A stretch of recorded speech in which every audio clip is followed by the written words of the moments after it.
There's a certain irony in life when people try to play God on a piece of land they don't even own. I've always said that time exposes everything: egos, lies, and especially bad decisions made by a bunch of overconfident suburban tyrants. I live in a modest but well-kept home just outside the smug little borders of Ridgebrook Meadows, a Homeowners Association-run community that thinks it's a gated slice of heaven. Their entry sign even reads, Ridgebrook Meadows, a community of excellence. Right. I'm not part of their HOA. Never was, never will be. My property, like a stubborn tooth jutting from the gum line, sits just adjacent to their little Stepford kingdom, separated by a single one-lane stretch of private road. Emphasis on private. Because I own it. Bought it in the 90s when the land was nothing but overgrown brush and cracked pavement. The kind of place kids would ride bikes through if they weren't afraid of tetanus. Fixed it up, repaved it myself with a local crew, and registered it properly. Deeded under my name, surveyed, recorded, and legally mine. The HOA never cared. For decades, they used it freely. Delivery trucks, school buses, minivans with soccer stickers, all of them rolled down that road like it was a public utility. I let it go. They didn't ask, I didn't tell. Life was simpler that way. Until they installed the damn spikes. Now, let me explain. Not metaphorical spikes. I'm talking real, retractable steel tire shredders, the kind you see in airport car rental exits. Without warning, one morning I rolled down my driveway to see a crew in neon vests and dusty boots, jackhammering into my road and lowering in the gleaming, cruel teeth of HOA madness. At first, I thought it was a joke. "Excuse me," I said, stepping out of my truck and walking over, coffee in hand, calm as ever. "What exactly are you doing?" Guy looks up, chewing gum like his jaw's hydraulic. "Installing traffic control for Ridgebrook, new HOA policy." "And who approved that?" I asked. He shrugs. "Talk to your board." I almost laughed. My board? These clowns didn't even realize I wasn't part of their precious HOA. After a brief chat with their compliance officer, Reed, glorified hall monitor with a badge clip, it became clear. They had no idea the road didn't belong to Ridgebrook Meadows. Someone, probably their new HOA president, a smug tech retiree named Kevin Mertz, must have assumed that since the neighborhood had expanded over the years and more residents used the road, it was de facto HOA territory. They assumed wrong. But it wasn't until that evening, when my neighbor Dolores, who is part of the HOA, called me in a panic, that I realized just how bad the decision was. "They've set it to retract only for vehicles with RFID tags," she said. "Everyone else—" "I know," I replied flatly. "I saw it. My daughter popped a tire just coming back from Target. She doesn't live here. Kevin said it's to prevent non-member abuse." "Can they even do that?" "No," I said, "they really can't." The next morning, I took a long walk down the stretch of road I owned. I traced the bolts in the fresh concrete. I noted the control box they'd attached to the nearby pole. I took photos, zoomed in on the company logo etched into the spike housing. I did my due diligence, called the county, confirmed permits, none were issued, pulled my deed again, and double-checked everything. The road was still mine, every foot of it. What they had done was trespass, vandalize, and tamper with privately owned property, and they did it with the smug assurance that no one would notice or care. So I smiled. I poured myself a glass of bourbon that night, leaned back in my chair, and stared out the window at the blinking red warning lights on the spike strip they'd installed. Because what they didn't know, what they never stopped to ask, was that this little stretch of pavement wasn't just old asphalt. It was a loaded weapon, and they had just handed me every excuse I needed to pull the trigger. The thing about people like Kevin Mertz is that they don't just want control. They need to be seen controlling. Every email he sent to Ridgebrook's residents ended with that smug little sign-off. "Proud to serve, Kevin Mertz, HOA President, Ridgebrook Meadows. For a better community." Translation? King of the cul-de-sac. I didn't confront him right away. That's rookie-level revenge, charging in red-faced, demanding explanations. No. I let Kevin keep digging his own grave. And I watched the HOA, like a good predator watches a deer that wandered too far from the herd. First, I quietly contacted the installation company. Got a nice guy named Ray. Didn't know much about local politics, but he was happy to talk once I said I was the actual landowner. "Oh, you own the road?" he asked, voice tightening. "Every inch," I said. "Can you send over the paperwork the HOA submitted for the install?" He did, and sure enough, there was the smoking gun. A falsified claim of ownership, submitted by none other than Kevin Mertz. Signature and all. They'd listed the road as community shared property, which it most definitely was not. That made things easy. I called my lawyer, Janet, a woman who enjoys litigation the way some people enjoy gardening, and gave her the green light. She drafted a cease and desist so sharp it could have sliced Kevin's Patagonia vest clean in two. But I didn't serve it yet. Not until I laid the groundwork. See, revenge isn't just about being right. It's about being watched while you're right. You want the fallout to be public, humiliating, and impossible to bury under a whoopsie at the next HOA meeting. So I went to Nextdoor. If you've never been on that platform, congratulations, you have peace in your life. It's a digital neighborhood watch mixed with Facebook drama and spiked with 45-year-old panic. I posted a friendly notice. Just a heads up to Ridgebrook Meadows residents. The newly installed tire spikes on the North Access Road appear to be unauthorized. That road is privately owned and, unfortunately, several damages have occurred. Legal clarification is underway. Be safe. That was it. Just enough to light the match. Within 24 hours, the thread had over 200 comments. Some supported the spikes. Finally, keeps the riffraff out. Others were livid. My niece's car was ruined, and she's a nurse. The chaos began to bubble. But I wasn't done. I paid a visit to the county records office and requested a plat map showing property boundaries. It clearly marked the road as part of my parcel. I made 50 copies. Then, on a Saturday morning when Ridgebrook was at peak lawn mowing capacity, I walked through the neighborhood and hand-delivered a letter to every house near the road. In it, I explained, politely but firmly, that, first of all, the road was private. Secondly, the HOA had installed equipment on it, without permission. Thirdly, liability for any tire damage now rested solely with Ridgebrook Meadows HOA and its acting board. Fourthly, effective immediately, all HOA members were banned from using the road until the issue was resolved. I included a bright red stamp on each envelope, notice of trespass violation, access revoked. The first to break was Dolores, sweet older woman who always baked cookies for Halloween. She knocked on my door, clutching the letter like it was a subpoena. "I had no idea, truly," she said. "Kevin told us the HOA had expanded its jurisdiction." I just nodded. "It happens. But how do we get home now?" I gave a gentle smile. "The long way around, I'm afraid, unless you'd like to pressure your board into undoing their little mistake." By Monday, the board was drowning in angry emails, voicemails, and doorbell confrontations. Kevin held an emergency session at the community center, and I attended, not as a neighbor, but as the wronged landowner. He tried to keep things calm, diplomatic. "I understand there was some confusion," he said, flipping through a binder like it could shield him from legal hell. "We believe the road was public access based on prior usage." I raised my hand. "Kevin," I said flatly, "did you verify ownership before authorizing a crew to jackhammer steel spikes into private property?" "Well, based on past precedent, no, Kevin. Yes or no?" He hesitated. Sweat dotted his temples. "No." "And did you know that falsifying property claims on a contractor agreement is considered fraud under civil code?" Silence.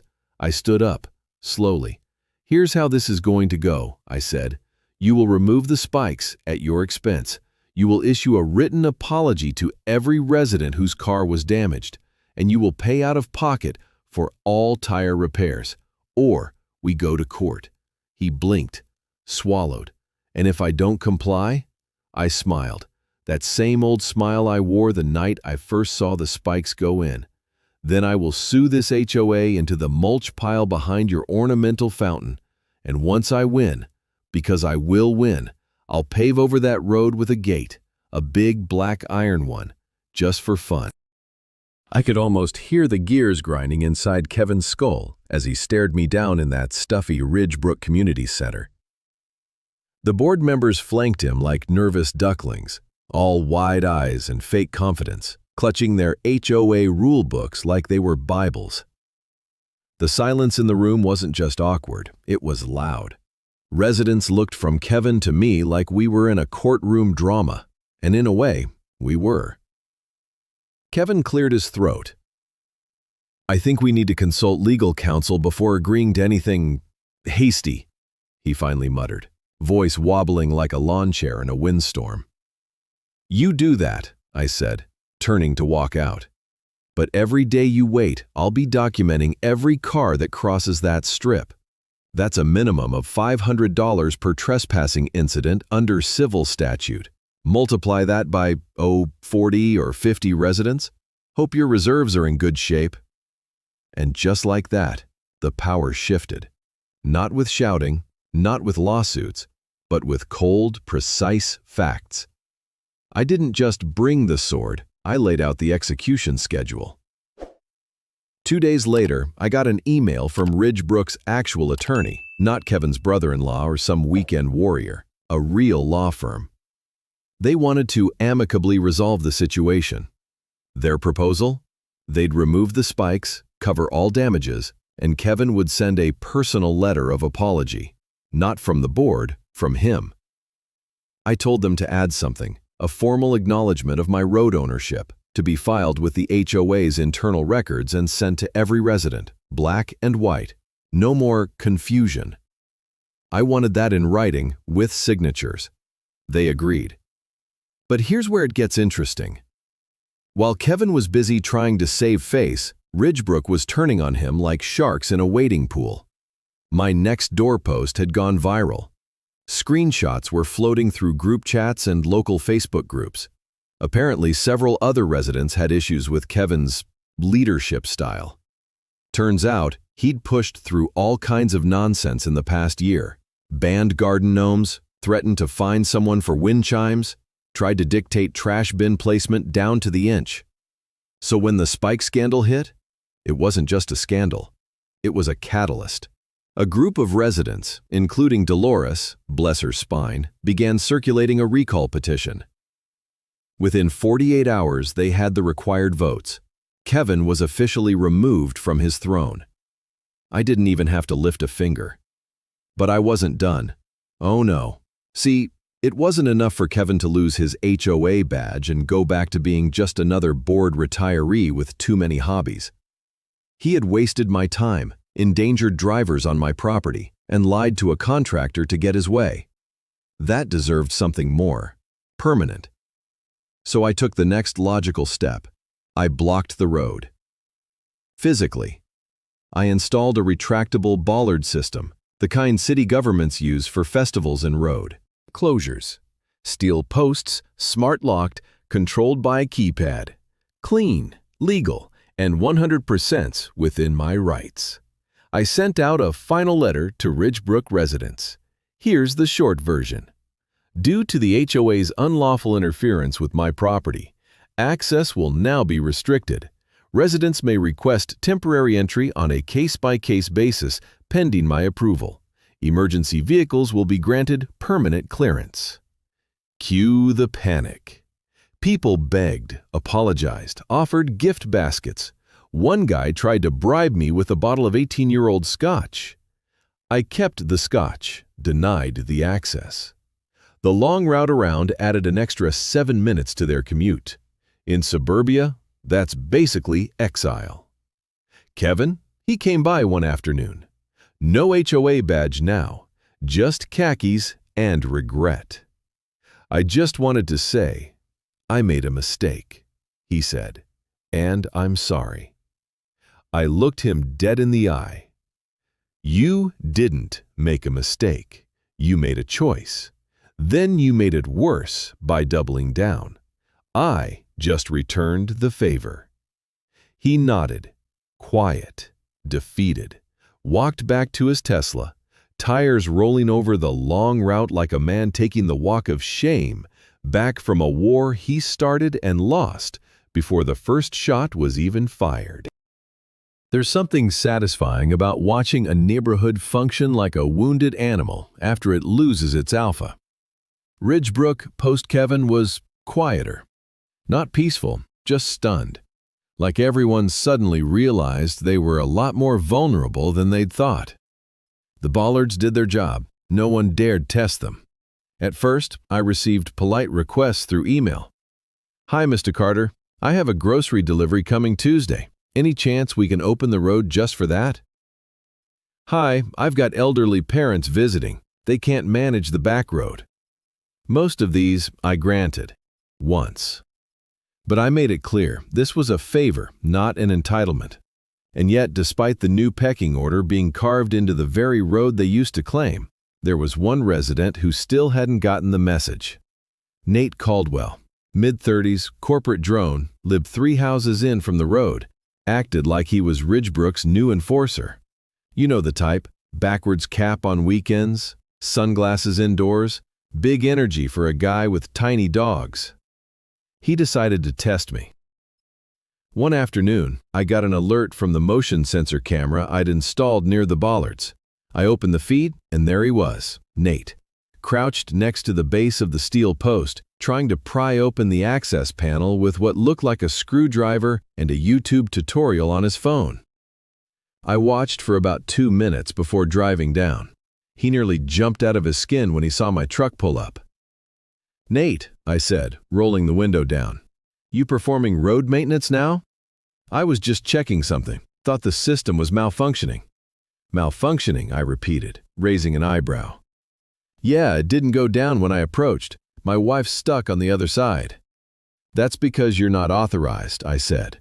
"Also, tampering with the bollard system is criminal mischief, and since it's on my private property, I've got that recorded and ready to submit to the sheriff's office. Want me to do that?"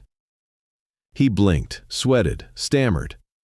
No, look, I didn't mean anything by it." "Sure you didn't," I said, putting the truck in gear. "Next time call, or better yet, enjoy the scenic route." Nate didn't respond, but he got the message. And from there, the final phase of this little neighborhood opera began. Full reversal of dependency. See, Ridgebrook's residents had grown used to using that road for everything. Morning commutes, Amazon deliveries, party guests, landscaping trucks, even HOA contractors. Now, all of that was rerouted.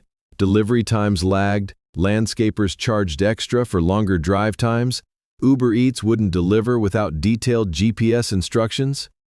And those HOA contractors, they refused to take the long way.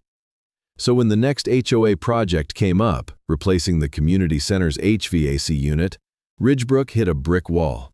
I received a knock on my door. It was Claire, the new interim HOA president. Middle-aged, no nonsense, seemed less delusional than Kevin, but still clearly uncomfortable standing on my porch. "We're trying to schedule a crane delivery for the community center," she said, hands nervously clasped in front of her. "The only viable access is, well, your road." I sipped my coffee. "And?"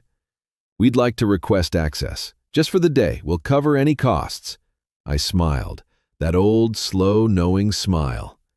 "Claire," I said, "I have no issue granting access for necessary services, but I'll need a few things in writing." "Of course, whatever you need." I handed her a folder I'd already prepared. Firstly, formal admission of unauthorized use of private property by Ridgebrook Meadows HOA. Secondly, waiver of any future claim of implied easement or shared access. Thirdly, public apology from the HOA posted to their community bulletin, website, and Nextdoor page. Fourthly, donation to the local fire department in my name. She blinked. "This is a bit much." "No, Claire," I said, finishing my coffee. "It's exactly enough." They signed all of it. Had no choice. That HVAC unit wasn't installing itself, and Ridgebrook had already burned through half their goodwill capital. And let me tell you, that public apology, It was a masterpiece, worded like a hostage letter, written with every ounce of forced humility they could muster. We deeply regret the actions taken by previous leadership regarding the unauthorized use and modification of privately owned access roads, etc., etc. It was beautiful. And by now, the lesson had sunk in. Ridgebrook Meadows, that once smug little fortress of bake sales and bylaws, was limping. The residents, humble, the board, cautious, and Kevin Mertz, a ghost. Rumor was he put his house up for sale 2 weeks after the bollards went in, said he was moving to be closer to family. Translation, he couldn't stand living under the very road he lost control over. I didn't shed a tear. I'd made my point, with steel, law, and a dash of old-school spite. But there was still one more thing to do: clean house. And by house, I mean my house, my land, my road, my rules. I called up a local contractor and had them repaint the entire stretch of asphalt in deep matte black, fresh dividing lines, private road, no trespassing, violators will be prosecuted signs every 20 feet. And just for fun, I installed 2 additional bollards, one near my driveway, one at the far end. Now, the road wasn't just restricted, it was a dead end. But it didn't end there. The HOA, in its desperate attempt to regain favor with the residents, had started sending out feelers for a road usage agreement.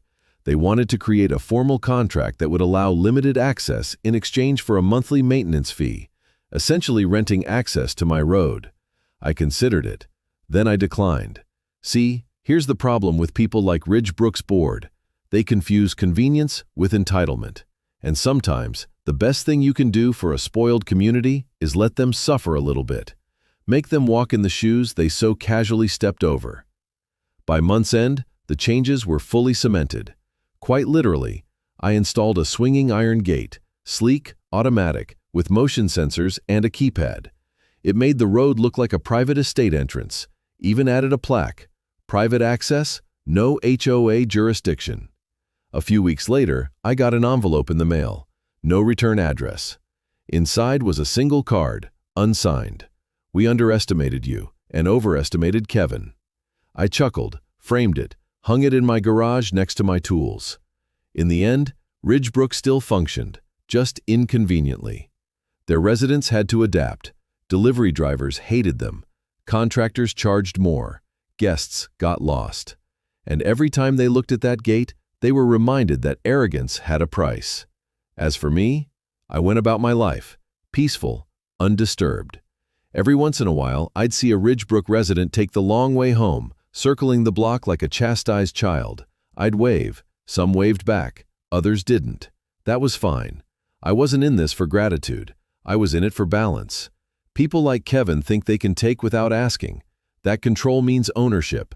But power isn't something you claim just because you sit on a fake board and wear a name tag. It's something you earn, and if you abuse it, well, you get spikes, and then a gate, and then you get banned from your own shortcut by the man who never once needed your permission to begin with. So now, when I pull out of my driveway, I take a slow roll down that blacktop, past the signs, past the cameras, past the dented strip where the spikes once stood. And every time I do this, I hear karma whispering loudly, "Haha."